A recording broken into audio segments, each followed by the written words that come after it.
My name is Anna Augustina, host of The Anna Show.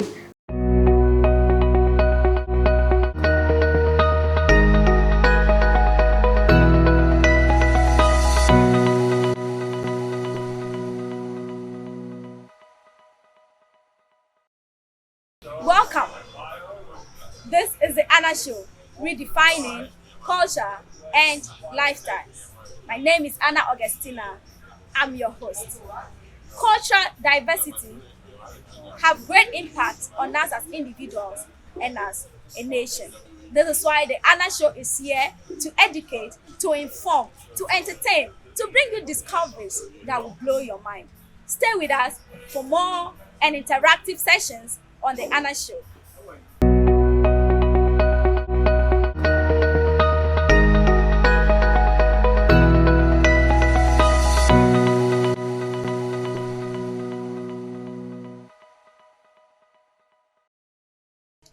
Welcome to The Anna Show, redefining culture and lifestyle. Today on The Anna Show, we are looking at cultural diversity, how cultural differences have affected us as individuals and also how it has impacted us as a nation. Follow us on our social platforms, on Instagram, Official Anna Show, and on Facebook, The Anna Show. Follow us also on YouTube at Bag Multimedia. For sponsorship and advert placement, call 0545 201696.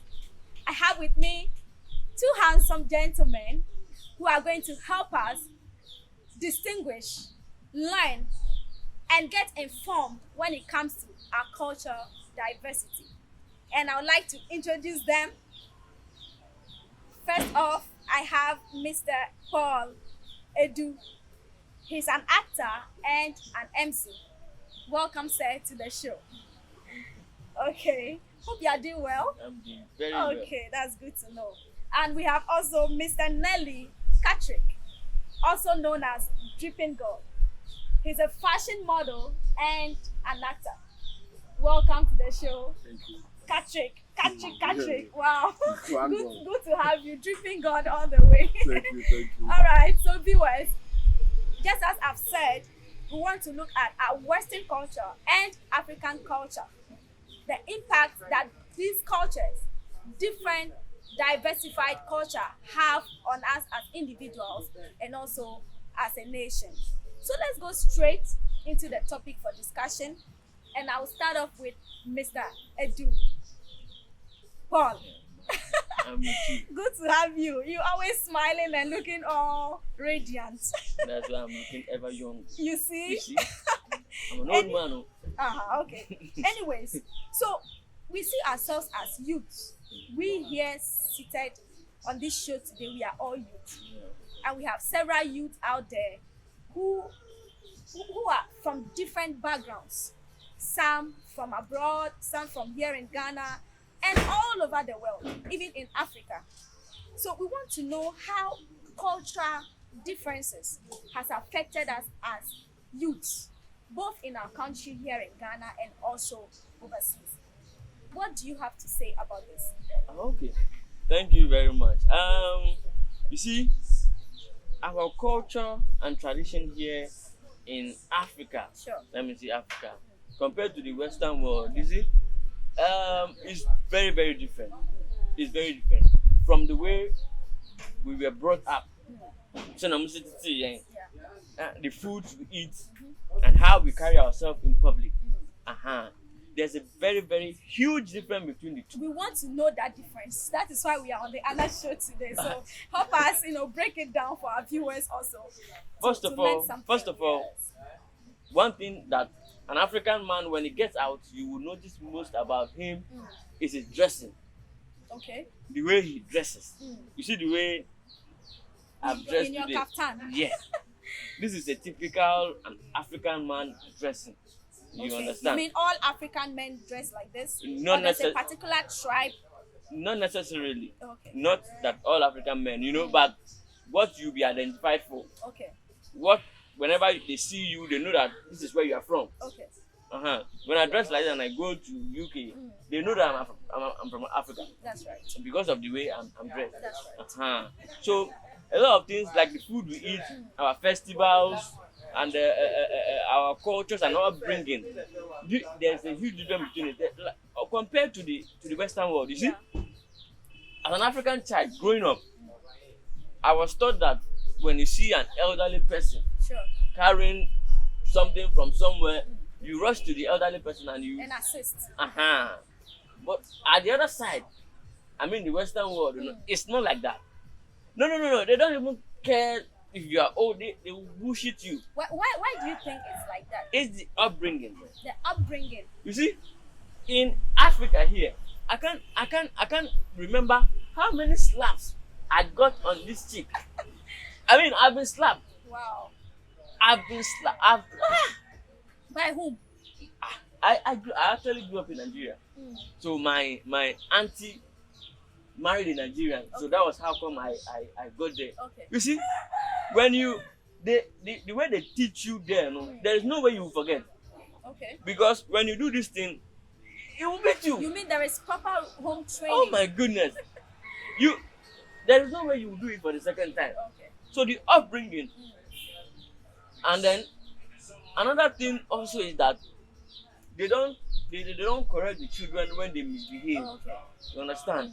There's a difference between correcting. They give them their free will to do whatever they want at whatever time, and then they wish. Go, But you need to correct these people. Okay. We growing up, if it is not correction, if it is not beating here and there, slapping here and there, I don't know where I will have. In fact, that brings me to this remembrance that an African mom. I saw this video online that an African mom and the husband were in the kitchen together cooking, and the baby, at about 2 or 3 years old, was in the other room, and she was screaming, and the mom asked her to bring something over, and she said, "Mom, excuse my word, fucking bitch." Like, you understand? You cannot do this in Africa. No. So all of a sudden, the mom pulled a knife. The husband also pulled a knife, and they were going to deal with the child at the back. So it tells us how far this thing has gone. Yeah. So continue. Okay, so as I was saying, you see, you need to be strong on the youth that are coming. You see the generation, even in Africa now, you see what is coming up now. Yeah. Even in Africa, where we know that the strictness is there, we correct with discipline. You see that they are beginning to adopt their way of life into our system. And we need to stand on our feet and make sure that thing they practice over there doesn't come here. You cannot call a police on your parents when you are wrong. I watched even when you are right. Wow. No. How dare you? Okay. I'll come to you. I know you are ready to say something, but I'll come to you. So, Mr. Paul. Like Oma Brome for doing nothing wrong. Okay. No, they will beat you for not doing anything at all. You understand? So it's like, you see, the people our people are the other side. Yes. The training there is not there, and that is why you see all these things happening. You see, so the upbringing is very, very important. Very important. Very, very, very important. That is why I'm the man I am today. Okay. Yeah, they will teach you how to be responsible, how to be hardworking, and that is one thing I got from my aunt. Okay. It was not. Did you live with your auntie? I lived with their auntie and her husband. Okay, so she brought you up. Yes, okay. I grew up with them. Okay, so growing up with your auntie, I will come to you, Mr. Kelly, right? Mr. Nelly. Growing up with your auntie, what were some of the values that your auntie inculcated in you, or showed you or taught you that you are holding high today? You see, one of the major things that she helped me with was that at the point in my life when I left Ghana to Nigeria, the education system in Ghana here, when you are starting, you don't start with English. So when I got there, I could not even express myself in English that I'm doing now. So that I owe to her. Okay. Because she owned the school in Nigeria. She inculcated that value of going to school to learn how to express myself. Express yourself. You see, that is why I'm even on the show today. Okay. You see, so as time went on, I saw that I was I was able to express myself properly, and I was going further in school, but they realized that I wasn't getting what you are being taught. Yeah, so they had to take me back. Okay. I was in class 5, they sent me back to class 2. Okay. You understand? Okay. That was when I started picking up. Okay. So that changed my life. Okay. I'll come back to you. Mr. Nelly, we are talking about cultural diversity. How Western culture and African culture, I mean, how the youth has got into that kind of culture and the impact or the effect that it's having on us as youths in our country or in Africa. So can you share with us some of these things that you have personally experienced? I can see from your way of dressing, like it's looking more foreign than I'm seeing with Mr. Edu. Look at how he's a foreigner. I mean, you're looking all foreign and all, you know. Or is it because you're a model? Oh yeah, it's part of my job. So as I'm a model, I have to be dressed up for people to see kind of the person I am. So you prefer to look more foreign than local? Yeah. Why? Oh, you know, as a Ghana Hanankasa. For me. As a Ghana Hanankasa. One, you see, African will be. People who say like, what shada so or something this. Like, what shada so? Like old fashioned. Old fashioned. Oh, okay. But then this time, now, we see baby we now feel say like, okay. Yeah, and I say like, okay, about foreigners now, we say we don't care about what we wear. Okay. Yeah, and I Ghana and I got one. So what shall tell you? They don't care about whatever they wear or they put on, right? Okay. But we care so much about the kind of outfit that we wear. Yeah, that was the thing. Okay. But as for foreigners in there, I'm on doing this. Why do you think it's like that? Why don't they care about the kind of things they put on? They Because don't have you can time. see women, you know, half naked, wearing short stuff, and you know they can even expose part of their breast and everything. Yeah. Why do you think it should be so? Like, why do you think they do that? Oh, well, in Ghana here in Lankasana, so we shall tell you in India, as we are saying, short things and others. They see like we're a prostitute. And people should be talking bad about you. Okay. But the truth of the matter is that you cannot dress like that. Okay. Here in Africa. No. You should not dress as a lady. You see, when you go to the store, sorry for cutting you. Oh, no problem. Okay. A big display. Yeah, dummy, Okay. It is to be displayed. Okay. But when you say you want this one, they go in for the one that is inside. Inside. So who the body need to have one thing for what purpose? For what purpose? I don't know. Outside now, outside. Okay. Omni time on washa. On omni time, they don't. Omni time. Every time I am dresses. Or she say a bit attractive. Ubi and I say no. Okay. Or shaman in one baba like we're feeling good. We're feeling good. Okay. All right. I will come back before we move on to the next topic. No, I would want us to take a quick break, and then when we come back, viewers, we will continue with the discussion, cultural diversity, and the effect on us as a society. We will be right back.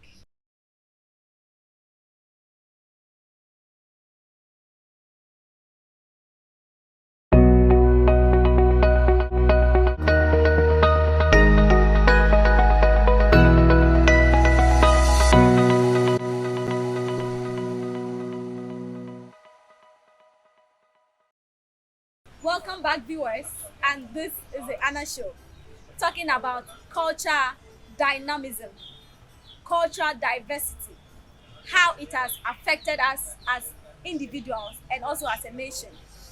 And we are still on the topic for discussion. I want to move straight to Mr. Nelly. Before we went on the break, you were saying something about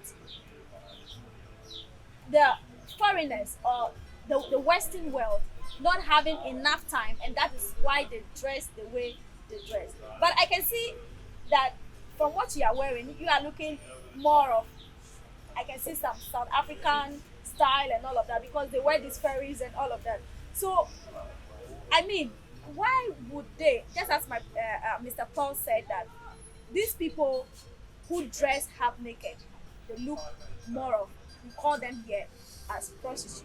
Do you agree with that? Since you are saying because they don't have the time and that is why they dress that way. For saying something like that, and you say Nipano or you're showing you or prostitutes. Okay. No. Okay. Into no washing. Okay. So for fine, someone I will tongue. And I said, what they are shaking us will be a mamma. Then I will be feeling. I feel it bad. Bad. Because me tongue, I'm saying it, so definitely people should come and buy. Into the Nipa, all the shake us will tongue. Into the Nipa and so drew on. On also, I why the water, wash it. That doesn't mean any Nipa or you're showing. Mr. Paul, please, I want you to pay attention to what he's saying. Yes, because you made the point that people who wear such clothes are termed as, prostitutes. Yeah. So I want you to pay attention to what he's saying.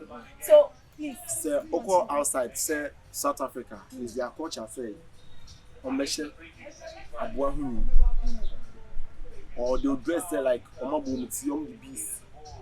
They wear earring and others. By Ghanaian, so you want to be my crowd, now the beast. I share Shema. You don't say one, maybe I'll give. Because me who say, na me one, but say, also yeah, fashion icon in China, media, me person make a sound because now me expect this like as an African, no. Things like this, we who are regarding to say we are some rascal, be you understand? Yeah. Of course, South Africa or foreign countries, sour in Nipani culture. Into nowhere, the washes are tired and ask what wouldn't know the beast as a shame. And yes, for fashion, the money pan. Though in Africa here, we use for fashion. That doesn't mean any pania showing and answer what you give. Mostly, don't say a money beating dresses. Normally, the chains are go on line. Normally, the beast, they brave.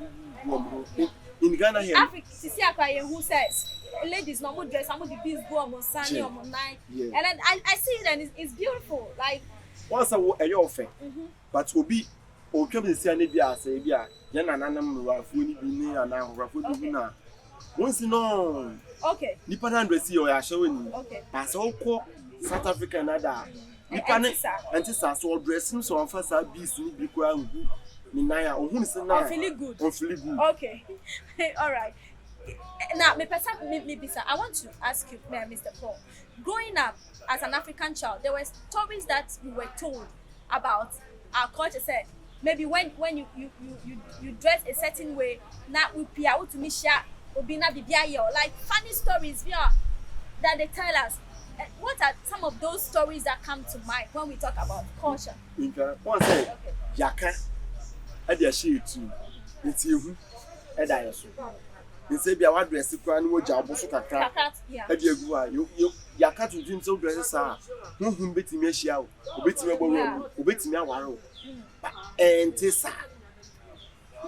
And Tessa, but instead of say, like, Omodia, she dream near my canteen, and then whom be said, I be shame, but none you who is no. Sad levels now no more kind of power. Okay. Mr. Paul, I think that, I was coming to yes. Okay. The levels now he's talking about, the levels was what our parents lived with. My mother, my father, they are still alive. Okay. Now, it was hard for a 20 years old person to die. Sure. Now there's 20, there's 25, there's 30. Don't do so. Those and they die. So are you trying to say it's because they don't dress well or they don't obey? It's not the dressing per se. It's not the dressing per se. Lifestyle. Okay. The lifestyle. Yeah. Then what kind of lifestyle? A lot of things that. Please hold on. Let me talk. Let him talk. You see, the lifestyle that we are living now. No. It's not good. Then our forefathers, they will not drink and be on a motorbike racing. But some of some of us now, they better say, near the they go high and they drive anyhow. Yeah. Someone will say that way. And then the dressing, he was talking about that they dress, to feel good about. No, I think we've moved from that. I was asking about stories that you have been told in the past about culture that you remember. I actually grew up in Palace. Okay. I grew up in the palace in Sechikrom here. Although I left for Nigeria very early in my life, but my grandmother told me a few. She told me a few about respect. Okay. See, respect, and that has been one of my major lessons that I learned from her. When you see an elderly person, you need to give the person the Maximum respect. Okay. You understand? So that you will live long. You understand? Because what these people have seen, when they see you sitting down, when you climb an iroko tree, you will not see. So when you give them the respect, they will open certain things up to you. Just as the Bible even taught us that honor your parents, your mother and your father, that you can live long on earth. So I think that it's not just your biological parents that you should respect. Every elderly person you see, you must give them the maximum respect. That is what we have been taught as Africans. Listen, but you have to respect in every part of your life. Yes. You understand? Whether here or outside, anywhere you find yourself. And you as an individual self, as an individual, how you appear shows if you respect your parents or not. Okay, all right. Cultural dynamism. And what's them now here coming? Cecilia, right now in Ghana, Africa, we don't even like to patronize our own stuff.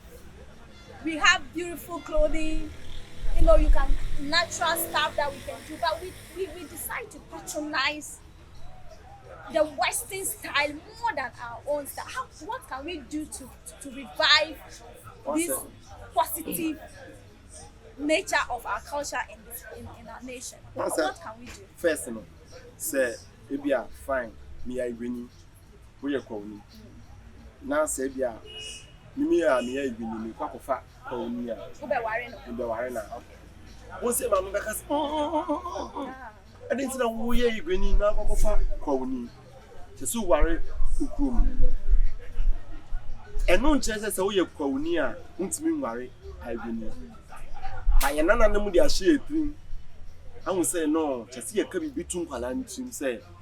So you are going there, so what in the crew might be. He said, what's hitting ya? Namitin will say, no worry now. But don't you think that's as a result of what might have happened between their ancestors? The both tribes. Tribes be what honor. Say war and not be binting on. Omo ancestors no pini sadie no. Ti who say their sadie na continue say linger on wawa. They have grown up to meet it and they are dwelling in it. As antiphony a crop for. Yeah. I think I had some confanochi there. It's also bad. Sure. The people, our parents that are big on tradition, that are big on keeping the tradition of our land. Sure. If you as Anthony, you know that you have they will never allow you. But should that be the case? Things are changing. But as for that one, so said this time we should be allowed to marry who we want to marry. We are in a computer world. Yeah. So sir. Into this time, say, you go fight Gwini, me I Gwini, you go what I Gwini here. So said this time, and fashion. But oh no, we have it. People are married. They are intermarrying now. You have an Ashanti marrying and then you have people, Africans marrying, Europeans, and then now things are first in the need to run it's becoming dynamic. So me I Gwini, I'm to go while calling. Go on, you submit to our I was on. I first in the end, okay. You wouldn't know day, how many 2 years? 2 years old. Okay. You see, I know, the person you're taking your last point. Cultural dynamism. Impact when I'm one more share a happy way. How is it helping in nation building? As for me, you see, I will always be for the African side. Okay. You see, and then for culture, we are very rich in culture. Yes. Yeah. We need to invest in our own culture. We need to invest in our own culture. You see, if you watch Chinese movie, Indian movies, it's their culture that they use in making these movies. Okay. You understand? So we need to put our culture for the whole world to see. But for example, in Ghana now we have the Kuma Wood always acting and talking about the Akan tribe, Akan drama. So I think that there's improvement, and out of that they are making money. They are generating revenue for them. But the nation. There's still a lot to come. There's still a lot to come. There's still a lot okay, to come. let me take your final submission.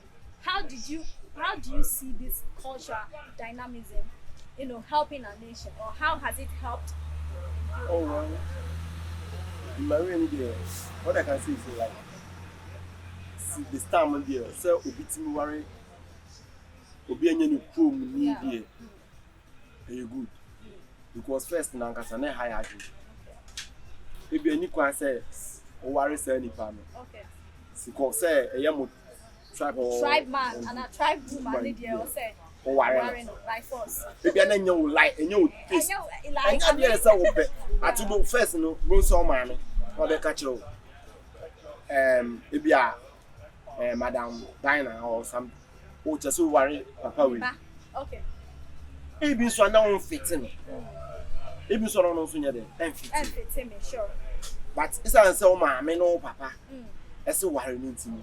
Chinchina. Or say we. Just so you And also, it can make you unhappy, but you don't have a choice. Yes. Yeah. But at the time, the one about people with him. And then you choose.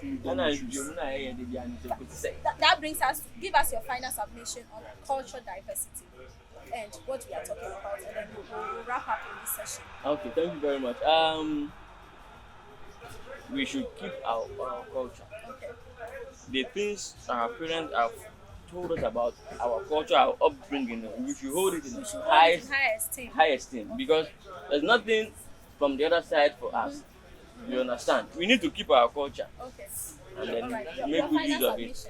And then we are well, Sana just said, because this time on there, and you're happy. Okay. First thing I need to make say, yeah. But this time, there. Okay. Yeah. All right. Thank you so much. Viewers, you have been hearing from my guest, Mr. Edupol, and also Mr. Nelly. And this is the Anna Show. We've been talking about cultural diversity, the effects, and how we can improve it to help in nation building. Viewers, this is where we bring today's episode on the Anna Show to an end. We've been talking about cultural diversity and the impact it has on our nation. And our guests have spoken. Culture is good, but let's stick to what we know and what can help us. Follow us on our social platforms, on Instagram, Official Anna Show, on Facebook, The Anna Show, on YouTube at Bag Multimedia. For advert placement, call 0545 201696.